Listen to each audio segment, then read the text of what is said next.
আসেনি বেলা খাইছিনি বেদা সকাল সকাল আন্ডা যাই তুমি নাকি সোনাপুর বাজার আজ যে ভিডিও করতাম যে ভিডিও লাস্টে দিতে এমন একটা জিনিস হইবে আমি জীবনে এটা কল্পনা করতে পারিনি বা আমি এটা ভাবতে পারিনি আমার সাথে এরকম একটা জিনিস ঘটে যাবে। আর তুই এনে সাঁসা করে সাইকেল দিয়ে যাইতে কিনা সোনাপুর বাজারের দিকে আন্ডা সোনাপুর বাজারের দিকে যাইতাম ইন্দি আবার এলাকার ছোট ভাই একটা সাথে দেখা হয়ে গেলে এত ভাই কি অবস্থা একটু আসি হলে ইন্দি আবার যাইতাম কিনা তাহলে সাঁসা করে বাজারের দিকে আর সামনের রাতে এমনি বইবি করতেছে হাতের গল্প জীবনের গল্প হাতে করতেছে এই সাইকেল রাস্তা কত কান টান ধরা আলাইছো তাদেরকে না যা কথা কইতে থাকতাম কোনো যত সুখ থাকতো নিয়ে দিয়ে আবার একজনটা দিয়ে গেল।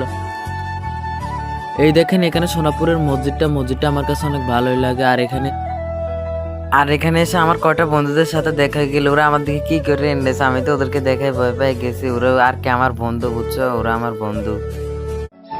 দেখতে দেখতে ভিডিওটা অনেক বড় হয়ে গেছে। সবাই ভালো থাকবেন, সুস্থ থাকবেন, আল্লাহ হাফেজ। আর সবাই শরীরের দিকে খেয়াল রাখবেন। আল্লাহ হাফেজ। লাইক